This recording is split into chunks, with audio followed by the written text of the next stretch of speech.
Meu nome é Luís Frederico Redondo Lopes, nasci na Figueira da Foz a 20 de julho de 1948.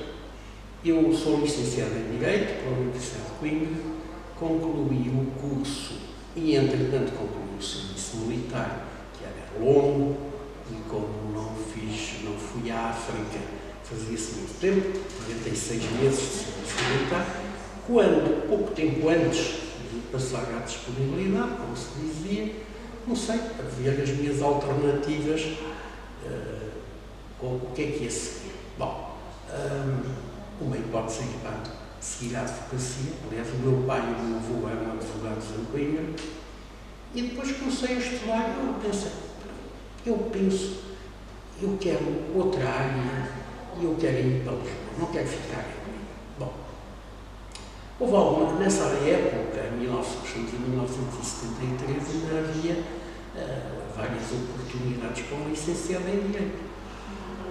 E entre as várias oportunidades, que houve algumas, uma delas foi os seguros, concretamente a Companhia de Seguros A Mundial, que se chamava assim, Companhia de Seguros A Mundial. E eu soube que estavam à procura de um jovem jurista. E eu resolvi candidatar. E foi assim que eu entrei para a Mundial em 1 de setembro de 1973.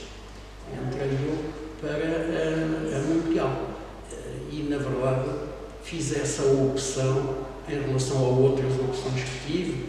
Tive hipótese de entrar para jurista dos CTTs em Coimbra, tive hipótese de entrar para o Banco Borges no Porto. Por acaso até me surgiram várias oportunidades. Candidatei-me à Mundial, onde eu não conhecia, na verdade, ninguém. Fiz, na altura, a Mundial estava a selecionar jovens licenciados. Foi a segunda companhia a fazê-lo, porque a primeira foi a Império, porque normalmente os seguros eram uma atividade onde se fazia a chamada tarimba. Havia muita gente que começava muito de baixo e sem estudos universitários, muitas vezes apenas com o antigo quinto ano do liceu, os corretores ao nono ano, acabavam por fazer uma carreira que podia ir a diretor ou até à própria administração das empresas. E, portanto, eu entrei numa época em que a Mundial estava a renovar-se. A sede Mundial era no Largo do Chiado, número 8, era uma companhia, uma das maiores, nessa altura, antes das fusões decorrentes das nacionalizações, feitas em 75, também a companhia que teve um prémio na altura era a Império, era ou seja, do Melo, não é? A Mundial discutia o segundo lugar com a Tranquilidade. A Tranquilidade já era Grupo Espírito Santo. A Mundial tinha sido comprada poucos anos antes, ao que julgo em 1967 ou 68, pelo António Champalimão. E, portanto, quem dirigia a Mundial era também uma pessoa jovem, 30 e tal anos, que, na verdade, para mim foi uma referência aos seguros, que foi o Dr. João Moraes Leitão, que era o chamado administrador delegado, aquilo que hoje se chama o CEO, não é? Portanto, ele era o administrador delegado da companhia. E estava a admitir, na verdade, jovens licenciados, pouco tempo antes de mim. E eu penso que até os escolheu, passa aí modéstia, bastante bem. Havia muito poucos quando eu entrei. Quando eu entrei, havia, que eu me recordo, ora bem, havia o Dr. Paes de Sousa na área administrativa, havia o Dr. Ramos Costa, que depois foi fundador da Companhia de Seguros, a Lusitânia, que morreu precocemente, estava com a área comercial. Tinha acabado de entrar o Dr. Barão Félix, que hoje é subejamente conhecido, e havia uma jurista no atuariado, ou seja, uma jurista, no contencioso, e havia uma atuária, digamos, na área do atuariado. Para as que não havia licenciados. passado pouco tempo, ainda eu entrei como veio pouco tempo antes da Revolução e das nacionalizações, ainda entraram logo a seguir a mim pessoas que talvez conheçam de nome, também fizeram carreira no seguros, o Dr. Pedro Seixas Val, que foi o meu colega, e o Dr. Armando Pires, que entraram logo a seguir a mim. E foi assim que eu comecei, e o meu primeiro posto foi o responsável dos sinistros graves do ramo automóvel. Era bastante interessante, porque apareciam coisas bastante diferentes nos sinistros graves.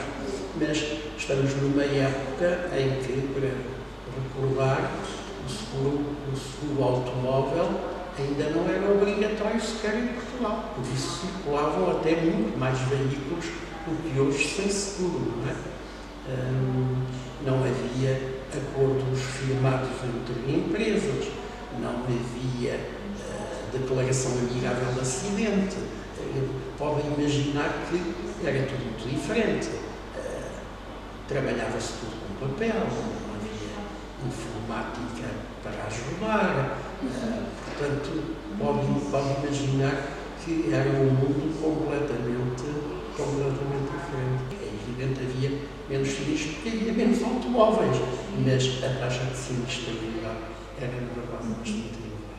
Eu era jovem e, na verdade, uma grande referência para mim, profissionalmente, foi o Dr. João Moraes Neto, o administrador delegado da Mundial na altura, que estava a fazer uma profunda renovação na gestão da companhia e que, na verdade, era uma pessoa que, na verdade, era e foi uma referência para muitos que trabalharam com ele. Aliás, recordo uma coisa, foi a nacionalização dos seguros, o decreto, na altura, o decreto do Conselho da Revolução. As administrações, como é óbvio, foram afastadas. Os administradores, não os quadros da empresa, diretores, mas os administradores foram afastados e surgiu espontaneamente na Mundial um abaixo-assinado que teve centenas de assinaturas e para o Dr. Moraes Neto continuar. Eu, como lhe disse, portanto, entrei em 1973, em janeiro de 1976, o governo da altura, que era o 6º governo provisório, portanto, ainda antes, portanto, da Constituição, o 6º governo provisório, que era presidido na altura pelo Almirante Pinheiro Azevedo, e era Ministro das Finanças, o Dr. Salgado Zânia, Secretário de Estado do Tesouro, o Dr. Arturo Santos Silva, e havia um Subsecretário de Estado dos Seguros, que se chamava Firmino Rocha. Foi o único governo em que houve um Subsecretário de Estado de Seguros. Podia chamar o Subsecretário de Estado, dizer que contava comigo, porque eu tinha, vamos lá ver, é preciso voltar atrás.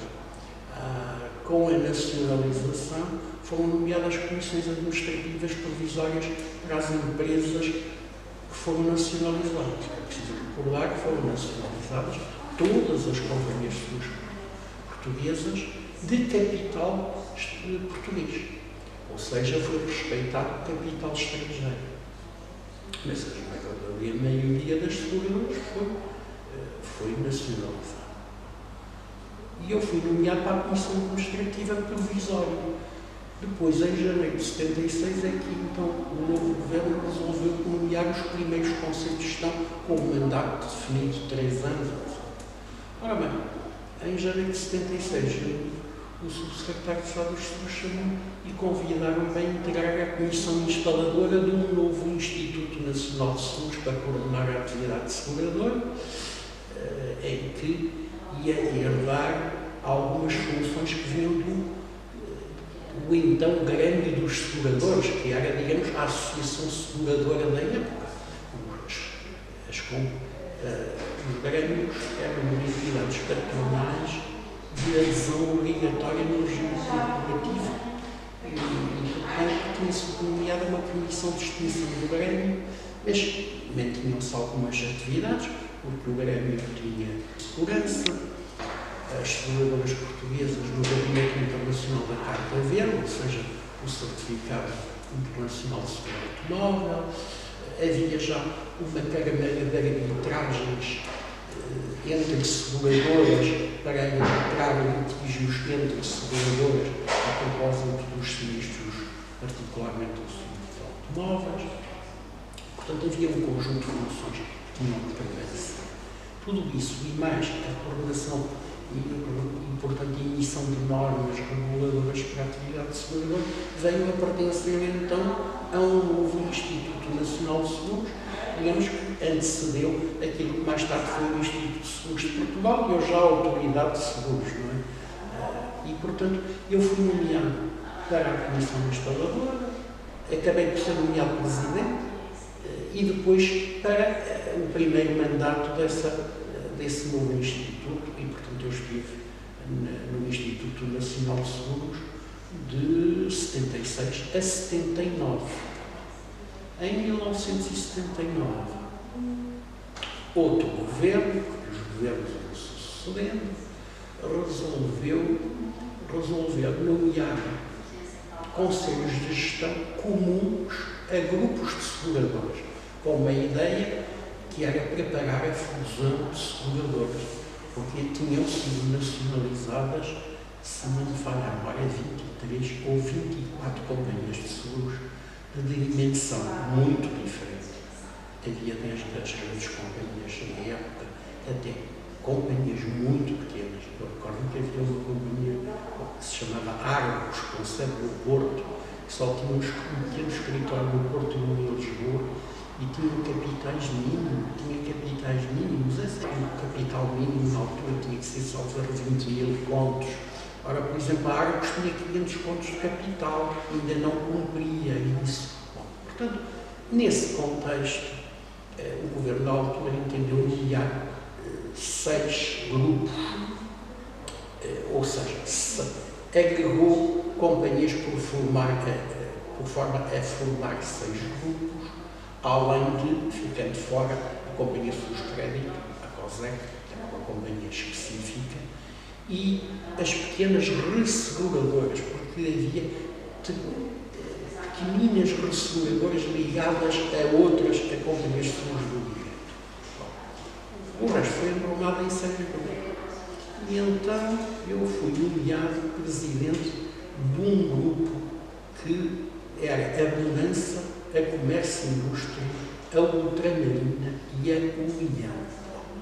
E, portanto, com um mandato que era este, tínhamos 6 meses, um conselho de 5 pessoas, e tínhamos que gerir as 4 companhias que funcionavam autonomamente, eram juridicamente distintas e, portanto, tínhamos que preparar um processo de fusão e tínhamos 6 meses para apresentar um projeto. Eu estive, portanto, nesse grupo que deu origem à Companhia de Seguros Bonança, porque Bonança, até fui eu e escolhi o nome Bonança como companhia mais antiga, embora não fosse a maior. As maiores eram a Comércio e Indústria Ultramarina, a União, que era mais pequena, e a Bonança também. Bom, e, portanto, foi muito complicado. Posso dizer que foi muito complicado, porque, por vários motivos. Primeiro, 4 formas de trabalhar completamente distintas. Sistemas informáticos eram, digamos, alguns deles um bocadinho pré-históricos, mas completamente incompatíveis. As 4 empresas espalhadas por uma dúzia de edifícios diferentes da cidade de Lisboa. É certo que muitas estavam na Baixa, na das Sapateiros, na Prata, etc., mas havia instalações na Avenida Francisco de Melo. A União tinha sede na Rua Rodrigo da Fonseca, mais para cima. Podem imaginar, nós tínhamos que distribuir pelouros, eu como presidente resolvi ficar com a auditoria e com o serviço pessoal. Rapidamente tive que recrutar um diretor de pessoal, porque nenhuma das companhias tinha um diretor de pessoal. Já pode ver o antigo usamento da gestão da época. Duas delas tinham um chefe de serviços à frente do pessoal, duas delas tinham simples chefes de secção. Em algumas destas companhias, eu tinha que reservar um dia inteiro para despachar com os 4 chefes de pessoal. Porque em algumas companhias o processo de gestão era de tal forma antiquado que a simples justificação de faltas de todos os trabalhadores ia à mão da administração para justificar faltas ou injustificar faltas. Portanto, eu de manhã recebia 2 chefes e à tarde outros 2 chefes. E, portanto, um dia de trabalho estava praticamente queimado a despachar. Portanto, tive rapidamente de arranjar um diretor de pessoal. Mas foi muito complicado, até porque foi uma época também em que ainda havia, digamos, estamos em 1979, ainda havia, digamos assim, alguma conflitualidade social. Eu posso dizer que a Comissão de Trabalhadores da altura fez na vida um inferno. É a época pior da minha carreira profissional. Nunca trabalhei tanto. Esses 3 anos foram, digamos, mas foi uma experiência muito rica, atenção. Mas nunca trabalhei tanto. Tinha uma boa equipe, se me é permitido, eu tenho que destacar 2 pessoas que estão vivas. Uma delas com mais de 90 anos. O Sr. António Lopes Ribeiro, que tinha sido, curiosamente, administrador da antiga Companhia Sul Ultramarina e que era um grande técnico de seguros, nomeadamente o maior especialista na altura do Sul Marítimo. E o Dr. Pedro Seixas Val, que teve a seu cargo a parte do planeamento, a parte financeira e a parte informática e portanto, foi, na verdade, um trabalho interessante, mas, na verdade, complicado. De início, cada uma tinha a sua comissão de trabalhadores. Depois da fusão, que foi feita passado menos de 1 ano, passou a haver uma única comissão de trabalhadores. Mas, na verdade era uma época. Curiosamente, tenho que dizer o seguinte: fui atacado desde o primeiro dia. E quando eu saí, me investigaram pena. E já me aconteceu encontrarem na rua ou até, sei lá, indo fazer uma compra ao Corte Inglês, encontrar alguém da antiga Comissão de Trabalhadores, que foi dos mais ativos contra a minha gestão, e que disseram: "Nossa, eu estou com saudades." Eles lá saberão, terminado o processo em 1982, eu e o meu Conselho de Motivos apresentámos a comissão ao Governo. Por uma razão simples que se pode contar, não da mesma tendência política, falando claro, enquanto que a tendência política, por exemplo, eu não tenho problema em falar de política, enquanto que a tendência política da Comissão de Trabalhadores era comunista, estava na direção, era diretor comercial de uma das companhias, um indivíduo que nos moveu uma guerra terrível. Esse indivíduo tinha relações com pessoas do PSD, o filho era do CDS e fez-nos a vida no inferno, incluindo uma carta ao Governo denunciando pretensas irregularidades na minha gestão. Portanto, foi aberto um processo de inquérito, nós aguentámos o processo de inquérito. Ao fim de muitos meses, o processo de inquérito foi mandado arquivar pelo Ministro, até com elogio à nossa gestão. Portanto, eu quando me demiti, voltei ao meu lugar de origem, portanto, voltei à Mundial e estive um ano como diretor de recursos humanos na Mundial. Depois, entretanto, mais uma mudança de governo e o secretário de Estado de Tesouro convidou-me para ir trabalhar com ele e ser o assessor para seguros dele. E, portanto, eu estive 6 meses na Secretaria de Estado, não fiz parte do quadro da função pública, portanto, e também não era primo do secretário de Estado, nem tinha nenhuma relação familiar à vista.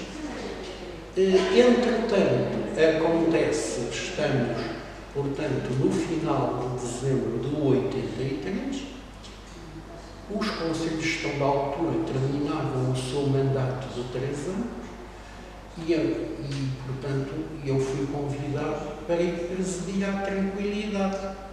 Já fusionava na altura com a antiga Nacional e com a Garantia Funchal.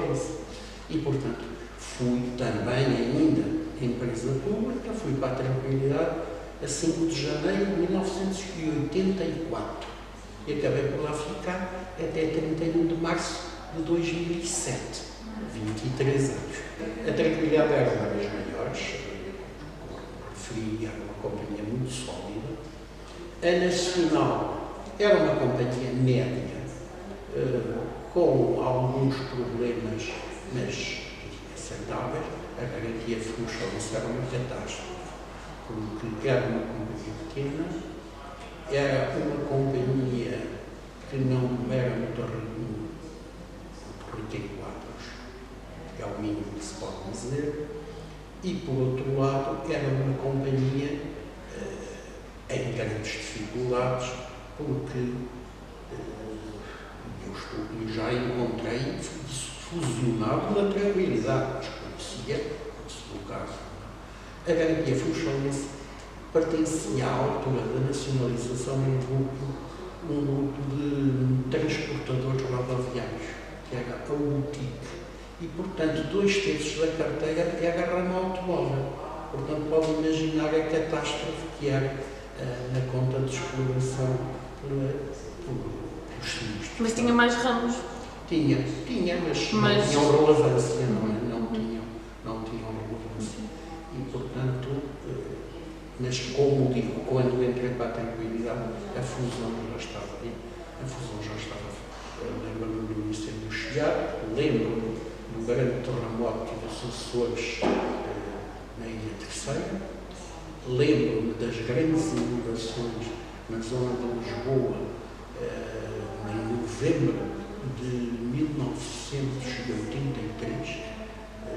Foram três situações de grande dimensão e, particularmente, quer o incêndio do Chiado, que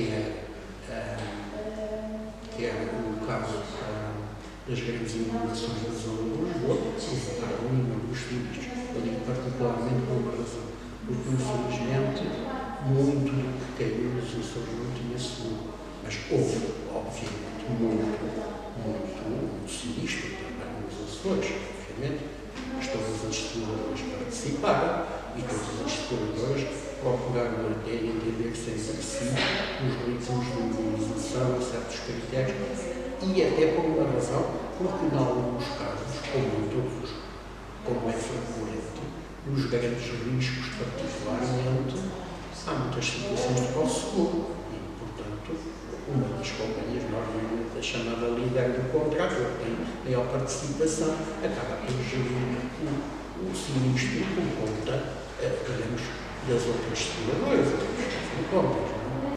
nem todas as companhias, quando eu entrei, estamos em 1973, nem todas as companhias tinham um corpo de averiguadores suficientemente formado para averiguar sinistros presumivelmente fraudulentos.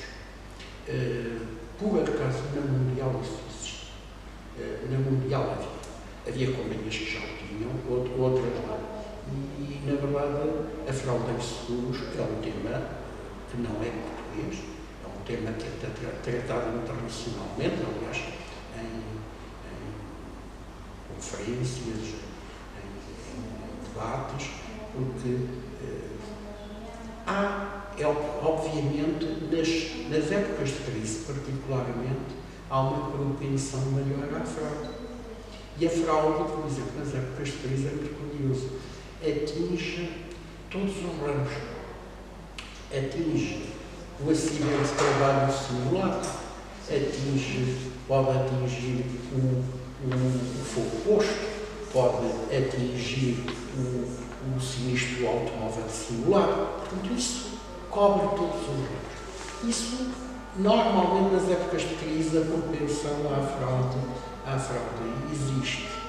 Mas, mesmo fora das épocas de crise, obviamente, há sempre sinistros fraudulentos e a percepção que todos os seguradores têm é que não detectam uma parte, ainda com algum significado, dos sinistros fraudulentos. Mas, como digo, isso não é uma característica do mercado português.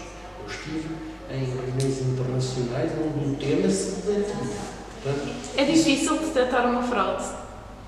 Depende. Algumas são fáceis, outras são sofisticadas e é complexo.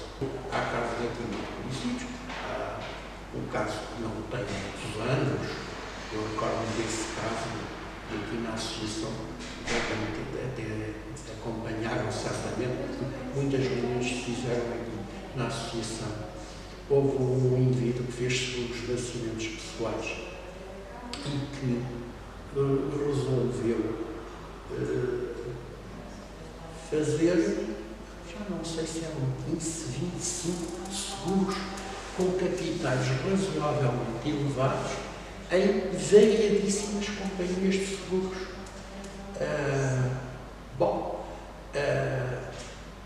Provocou ele próprio sinistro. Ele amputou não sei se foram 2 ou 3 dedos, amputou 2 ou 3 dedos a ele próprio. Se conseguiu-se provar, porque as companhias começaram a ver, as pessoas conhecem-se uma companhia da outra e tal, e acabaram com isso. Foi para o tribunal. O indivíduo foi condenado em tribunal. As companhias não pagaram. Portanto, pode ver que uma pessoa pode fazer, infligir um dano deste tipo a si próprio, para receber um capital elevado que somava muitas dezenas de milhares de pontos na altura em variedíssimas seguramente. Houve uma altura em que aconteciam de vez em quando grandes sinistros em corticeiras, houve a época dos sinistros no algodão, houve várias coisas. Olha, a única vez, agora também se pode contar, a única vez que me tentaram, eu tenho uma sorte, só me tentaram subornar uma vez. Foi a propósito de um sinistro e eu não tinha nada a ver com aquilo. Porque era um grande sinistro, recordo-me, eu era presidente do Instituto. O Instituto não regulava sinistros, obviamente. E houve um grande sinistro com fardos de algodão que estavam num armazém, salvo erro, no Porto de Leixões, ou qualquer coisa. E aquilo pertencia a uma série de empresas têxteis lá do norte. Houve um grande sinistro, era um valor muito avultado e que abrangia várias seguradoras que se puseram a conversar com umas outras e começaram a questionar o sinistro porque estavam a tentar obter prova que era mesmo fraude, que era fraude. Bom, as seguradoras, a certa altura, pediram ao Instituto uma opinião sobre aquilo, que não era vinculativa, obviamente, aquilo ainda estava distribuído no colega meu do Conselho do Instituto, e, portanto, não sei como, eles souberam que as seguradoras tinham pedido uma opinião ao Instituto. Então vinham dizer, não sei o quê, qual é a opinião do Instituto? Não vou dizer, nem a opinião do Instituto tem a ver. Mas a certa altura, já tínhamos estudado a opinião. Não, a nossa opinião é que as seguradoras não pagam. Mas cada uma falhava como quiser. E perguntaram-me o seguinte: e o que é possível fazer para mudar a opinião do Instituto? Eu fiz por conta que não ouvi, passava um bocado, repetiram a frase, eu levantei, abri a porta e pus na rua. Foi a única vez que eu tentava segurar. É evidente que a história é longa. Como sabe, os seguros, não só em Portugal, mas em Portugal surgem, no fundo, para responder às necessidades dos mercadores. No fundo é isto. E não é por acaso que o primeiro ramo a aparecer e a desenvolver-se é o chamado seguro marítimo, não é? Portanto, é o primeiro ramo do seguro marítimo. Só mais tarde é que aparecem outros tipos de seguro, o seguro de vida, etc. E, portanto, Portugal não escapa à regra e, portanto, também temos o mesmo fenómeno. A primeira vez em que há, eu penso que é importante, a lei de 1907. A lei de 1907, que curiosamente é feita em ditadura, porque é na época da chamada ditadura do João Franco, reinava Dom Carlos, e portanto a lei sai meses antes do regime civil.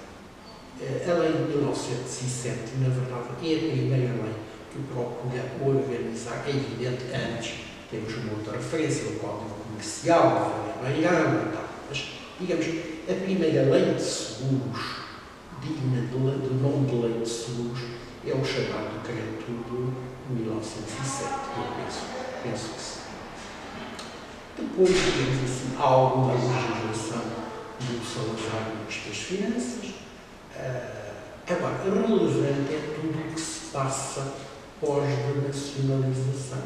Aí sim, é evidente, podemos também dizer que para trás há o seguro de trabalho, digamos, a atividade seguradora foi tendo muitas transformações e foi procurando responder às necessidades dos novos riscos, inclusivamente, portanto, já havia o chamado pool atómico, em Portugal, que não tinha energia atómica, mas também participava, digamos, no chamado pool atómico para a cobertura de riscos atómicos. Portanto, a atividade seguradora portuguesa sempre esteve a acompanhar o que se fazia lá fora. Agora, não há dúvida nenhuma que, a partir dos anos 70, há, na verdade, muitas inovações. Veio o seguro de colheitas, veio o seguro obrigatório do ramo automóvel, adiado sucessivamente até que finalmente foi implementado. Expande-se o seguro de saúde, que praticamente não tinha existência, o seguro de saúde. Portanto, há, na verdade, uma modificação substancial. E também na própria forma de organização da atividade seguradora. É a primeira vez que se regula a atividade da mediação de seguros, porque eu recordo que à data, digamos, da nacionalização, em 1975, havia, salvo erro, 70 e tal mil mediadores de seguros em Portugal. Claro que não eram profissionais, eram comissionistas, eram pessoas a quem as companhias davam comissões, porque tinham uma relação qualquer com a empresa. Muitas vezes, alguns deles ainda eram engariadores, digamos, que eram chamados engariadores, era um indivíduo que engariava o seguro no sentido em que ele não desenvolvia nenhuma atividade profissional, mas era um indivíduo que tinha trazido o seguro para a companhia, por conhecimentos, por, digamos, qualquer razão, conseguia trazer o seguro. Mas não havia uma atividade de mediação de seguros regulada, profissionalizada, etc. Penso que é uma grande inovação e por isso é que hoje os mediadores de seguros que hoje funcionam já têm, digamos, outros requisitos que não tinham antigamente e por isso são muito menos também. E por isso também são muito menos. Portanto, há, na verdade, uma modificação substancial nas últimas, digamos, quatro décadas. Há uma modificação muito substancial. Aliás, acompanhando a sociedade, que tudo se desenvolve mais rapidamente hoje. Portanto, se nós, como é de história, sabe bem que hoje tudo se passa de uma forma mais acelerada, não é? Portanto, movimentos que demoraram muitos anos a surgir ou a consolidar-se, etc. Hoje tudo é mais rápido. E não é apenas a revolução tecnológica, obviamente, mas não é apenas a tecnologia. Certos grupos económicos já estavam a fazer, de algum modo, a consolidação. Portanto, o grupo Chantal Moore já estava a integrar a Mundial e a Confiança, que estavam juridicamente separadas, mas já estavam a ser integradas. O grupo CUF já estava a integrar a Império Sacro Universal. Havia um outro grupo que era o grupo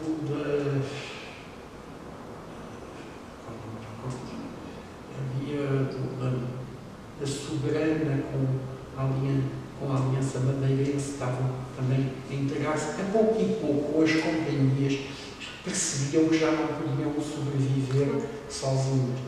Isso acelerou-se depois. Bom, depois viemos para as privatizações. As privatizações surgem no final dos anos 80. Primeiro é a reabertura do setor da iniciativa privada, porque a verdade é que não se podiam criar novas companhias de seguros. Portanto, é por ali, em meados dos anos 80, que se podem, na verdade, abrir novas companhias de seguros.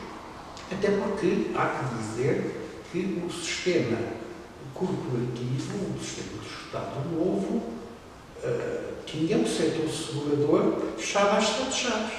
Ou seja, eles não davam alvarás para novas companhias de seguros.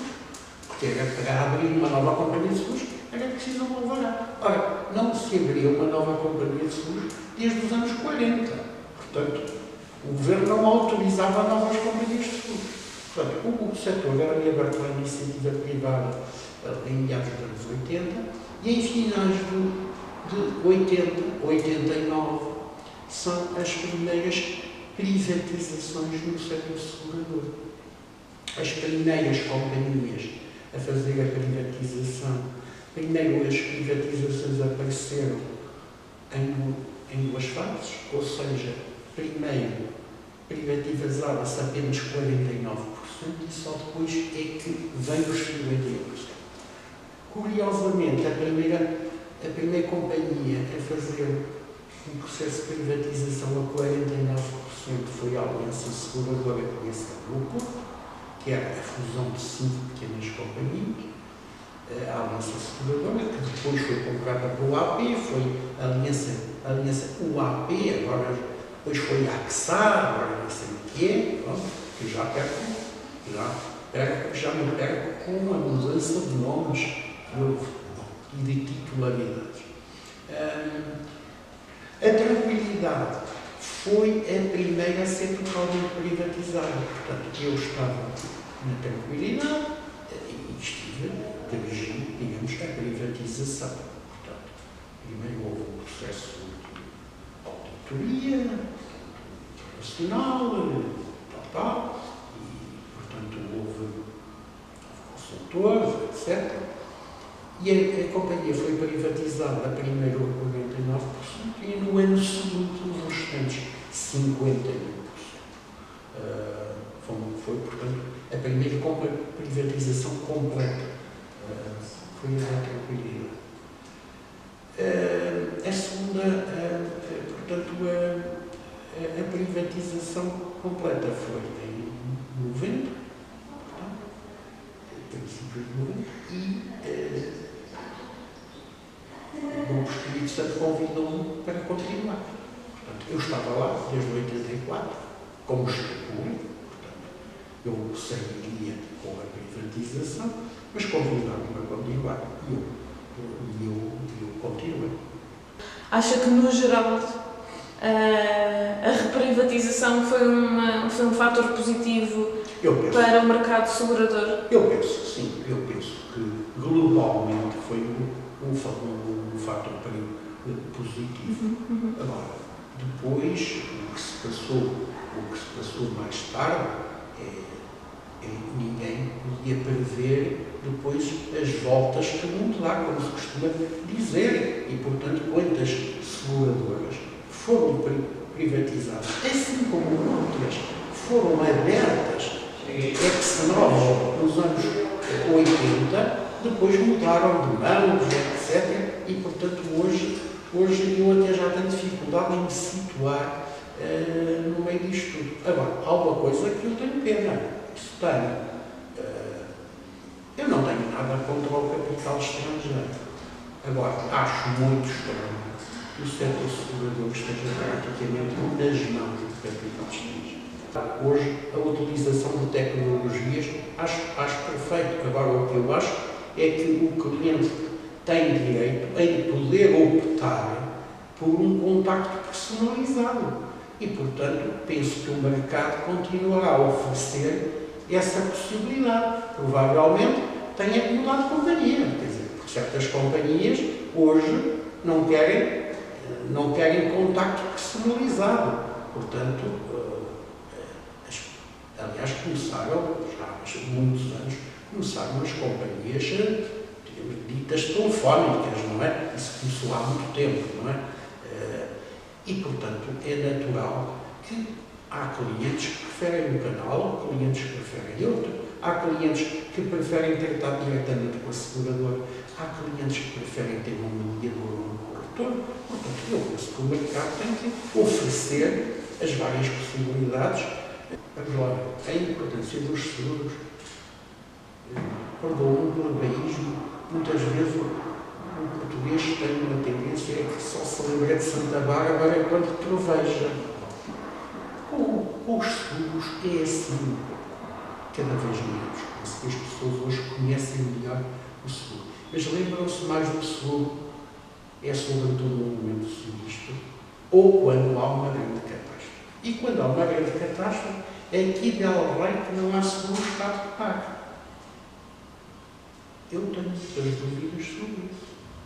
E tenho muitas dúvidas sobre isso porque acho que isso é que é discriminar entre cidadãos. Eu acho que não é que o Estado esteja presente nas catástrofes, esteja presente para auxiliar pessoas que notoriamente têm uma debilidade financeira e económica que não lhes permite repor nada e que ficaram sem nada, certo. Agora, não é ajudar indiscriminadamente. Quem pode deve fazer seguros, porque senão estamos a discriminar o cidadão que do seu bolso pagou durante anos um prémio a uma companhia de seguros para fazer face à catástrofe que ocorreu. Foi evidente, gastou o seu dinheiro. O indivíduo ao lado, com a mesma disponibilidade económica, não fez seguro e o Estado vai ajudá-lo, acho mal. Portanto, penso que temos que distinguir as coisas. Agora, o setor segurador, há um outro aspecto que é interessante, que é o problema, eu penso que a Associação terá os estudos mais atualizados, a imagem do seguro. Durante muitos anos, há que dizer, o setor segurador não tinha muito boa imagem. E injustamente por uma razão. É que tinha má imagem fundamentalmente pelo ramo onde perdia dinheiro, que era o ramo automóvel. Normalmente as pessoas não se queixavam quando tinham um problema de um incêndio em casa ou no caso do acidente de trabalho, até porque muitas companhias trabalhavam com hospitais privados já na altura, ou os poucos que havia, ou tinham até hospitais próprios, como era o caso do Mundial, que tinha um hospital próprio. Portanto, e até o acidente de trabalho, outra questão era o que a lei regulava. Se dizer que as indemnizações não eram as que deviam ser, mas fora disso, as pessoas eram bem tratadas e não havia muitas reclamações. No entanto, com o seguro automóvel havia sempre muitas reclamações. Curiosamente, a má imagem dos seguros vinha daí. Em parte havia uma razão, mas quanto a mim não era quanto à parte, digamos, como é que o sinistro era boa, era abuso. As companhias demoravam. Nos últimos 20, 30 anos, houve uma melhoria brutal. E, portanto, os sinistros são regulados muito mais rapidamente. E eu acho que isso se reflete na imagem do seguro. Eu acho que a imagem do seguro é hoje muito mais positiva do que foi. E depois não se esqueçam do seguinte: as companhias de seguros não faliram. Quem faliu foi os bancos. E o dinheiro dos contribuintes teve que ser chamado, foi para pôr dinheiro nos bancos, não foi nos seguros. Eu acho que qualquer civilização, qualquer país, deve preservar a sua memória. E eu acho que preservar a memória é que é importante. Portanto, uma iniciativa que vá no sentido de preservar a memória dos seguros, a memória documental, a memória física, porque nós viemos de uma civilização também do papel das apólices antigas, de como é que se vê, das máquinas com que se trabalhava, dos instrumentos do marketing, que não era marketing, mas eram as placas de incêndio, por exemplo, porque punham-se as placas de incêndio à porta dos prédios que estavam segurados naquela dada companhia e que é alguma forma também de publicidade. Portanto, eu acho que preservar tudo isso é extremamente importante.